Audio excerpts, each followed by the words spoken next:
नहीं, अभी ये चुनाव के बाद एकनाथ शिंदे का अधपतन शुरू होगा। अब एक सर्कल पूरा हो गया है और वो सर्कल पूरा हो गया है महानगर पालिका चुनाव तक, लोकसभा, फिर विधानसभा, फिर नगर पंचायत और फिर अब महानगर पालिका। अब बीजेपी को उनकी जरूरत नहीं है। ये अजित पवार ज्यादा दिन तक सत्ता में नहीं रह सकते, इतना मैं कहूंगा। जिस तरह का माहौल पुणे और पिंपरी चिंचवड़ में सरकार के खिलाफ बनाया था, देवेंद्र जी के खिलाफ बनाया था, तो भारतीय जनता पार्टी के मन में अजित पवार के लिए खटास है, एक गुस्सा है। ज्यादा दिन तक अजित पवार, मुझे नहीं लगता है कि। और अपने गढ़ में एकनाथ शिंदे को झटका लगा है। डेप्यूटी सीएम एकनाथ शिंदे इससे पहले सरकार में मुख्यमंत्री भी बने थे, जब शिवसेना के विधायकों को तोड़कर वो बीजेपी के साथ आ गए थे। मुंबई बीएमसी चुनाव में बीजेपी बड़ी पार्टी बनकर उभरी है और इसी को लेकर सवाल अब ये हो रहा है, जैसा कि संजय राउत को भी आपने सुना, जो कि शिवसेना यूबीटी उद्धव गुट के नेता हैं, कि अब यहां से एकनाथ शिंदे का पतन शुरू हो रहा है। लेकिन सवाल इस सबके बीच में बरकरार है कि बीएमसी के जो नतीजे सामने आए हैं, 20 सालों यानी 2 दशकों से ठाकरे परिवार का जो दबदबा था मुंबई पर, वो तो टूटता हुआ नजर आया इस लिहाज में क्योंकि अब कोई शिवसेना का मेयर बनता नजर वहां नहीं आ रहा है, या फिर ऐसा जो कि ठाकरे परिवार से जुड़ा हो या फिर ठाकरे परिवार से बर्दाश्त हो। लेकिन मराठी मानुस का जो कार्ड खेलने की कोशिश ठाकरे ब्रदर्स की तरफ से की गई, 20 सालों बाद दोनों ठाकरे भाई साथ आए, राज ठाकरे, उद्धव ठाकरे, उसके बावजूद बीएमसी की सत्ता पर तो काबिज नहीं हो पाए। लेकिन जो आंकड़ा निकलकर सामने आया, वो आंकड़ा एकनाथ शिंदे वाली शिवसेना से 2 गुने से ज्यादा का है। तो ये जरूर उनके लिए थोड़ी राहत की बात हो सकती है। लेकिन इस सबके बीच एक बड़ी खबर आपको बता दें, संजय राउत ने एकनाथ शिंदे पर हमला बोला है।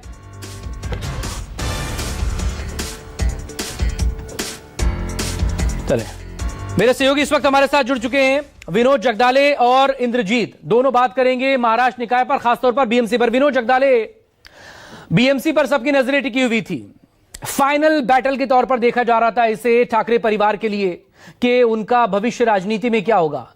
मुंबई में एकनाथ शिंदे वाली शिवसेना से तो वो आगे पार पा गए, यानी कि एक तरफ जहां 29 का आंकड़ा एकनाथ शिंदे के पास है, 65 का आंकड़ा अकेले यूबीटी का है, 6 बिलाले राज ठाकरे की, तो फिर वो आंकड़ा हो जाता 71 का। लेकिन 20 सालों का जो दबदबा था बीएमसी पर, वो टूट गया है ठाकरे परिवार का। अब सवाल उनके राजनीतिक भविष्य पर है। विनोद जगदाले जी, फिर से एक बार सवाल पूछेंगे आप? मुंबई में बीएमसी में 2 दशकों बाद ठाकरे परिवार का दबदबा टूट रहा है। अब यहां से उनके राजनीतिक भविष्य पर इसका क्या इंपैक्ट पड़ेगा?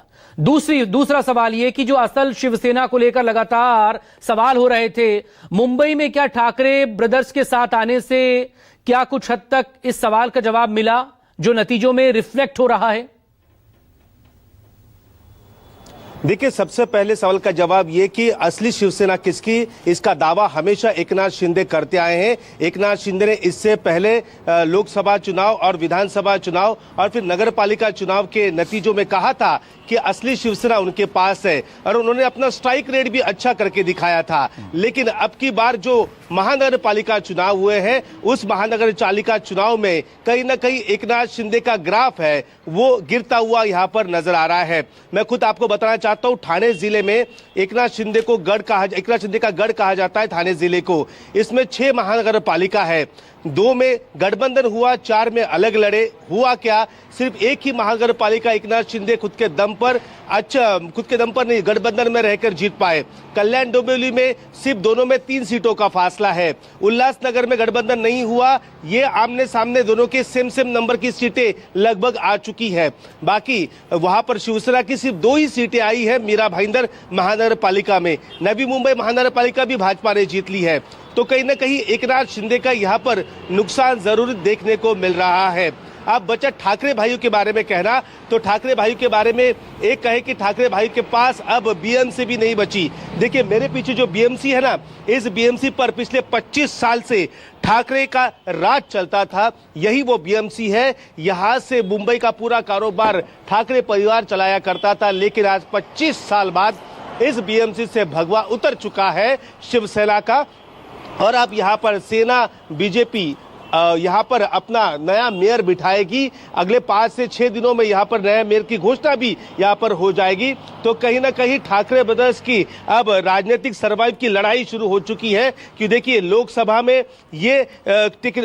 में उद्धव ने अच्छा प्रदर्शन किया, लेकिन विधानसभा चुनाव हारे, इसके बाद नगर पालिका चुनाव हारे और अब महानगर पालिका चुनाव में भी उद्धव ठाकरे यहाँ पर बुरी तरह हार चुके हैं। इसके अलावा यहाँ पर देखा जाए तो मराठी मानुस की जो बात उन्होंने की थी, मराठी वोटर्स को रुझाने की बात की थी, तो लालबाग हो, परल हो, शिवड़ी हो, दादर हो, जोगेश्वरी हो, इन जो मराठी बेल्ट है, इस मराठी बेल्ट पूरी तरीके से, फिर भांडुप हो, विक्रोली हो, ये जो मराठी बेल्ट मुंबई के अंदर है, यहाँ पर 100% शिवसेना का ही बोलबाला रहा और वो शिवसेना है उद्धव बालासाहब ठाकरे की शिवसेना। जाहिर सी बात है इस बार नुकसान एकनाथ शिंदे का हुआ है ठाकरे ब्रदर्स साथ आने के बाद, फिर भी एकनाथ शिंदे ने अपना परफॉर्मेंस वहां पर दिया है। भारतीय जनता पार्टी ने पिछली बार 82 सीटें जीती थी, इस बार 6 से 7 सीटों की बढ़ोतरी हुई है और अब वो एक साथ आएंगे एकनाथ शिंदे को साथ में लेकर और यहाँ पर अपना मेयर बिठाएंगे। उससे भी एक बड़ी बात मैं अपने को बताना चाहता हूँ। सबसे बड़ी बात इस नतीजों की ये है कि राज्य में अब एक नई पार्टी मतलब वो नई नहीं है, लेकिन इससे पहले उसके 2-3 विधायक भी रह चुके हैं। एमआईएम ने महाराष्ट्र की राजनीति में एंट्री कर ली है। बिल्कुल। अब तक जो आंकड़े हाथ में आए हैं, महाराष्ट्र में 110 के ऊपर एक सीट और बढ़ गई है। 111 वहां पर पार्षद उनके महाराष्ट्र में जीते हैं। सबसे ज्यादा छत्रपति संभाजीनगर में 33 पार्षद जीते हैं। इसके बाद 23 से 24 पार्षद वहां पर उन्होंने मालेगांव में जीते हैं। नांदेड़ हो, जलगांव हो, मुंबई हो, ठाणे हो, मुंबई में 8 उनके पार्षद वहां पर जीते हैं। ठाणे में 5 पार्षद एमआईएम की जीते हैं। तो फायदे में दिखाई दे रहे हैं ओवैसी, और ये आने वाले वक्त में और कितनी मुश्किलें बढ़ाएंगी। ऑपोजिशन का वोट ही कहते हैं कि उन्हें मिल रहा है और वो काट रहे हैं। बहरहाल एक बड़ी खबर इस वक्त आपको बता दें, संजय राउत ने एकनाथ शिंदे पर निशाना साधा, बड़ा हमला बोलते हुए कहा कि यहां से शिंदे का पतन शुरू हो गया है, बीजेपी को शिंदे की अब जरूरत नहीं है, अजित पवार का सत्ता में बने रहना मुश्किल होगा, ये संजय राउत की तरफ से कहा गया है। नहीं, अभी ये चुनाव के बाद एकनाथ शिंदे का अधपतन शुरू होगा।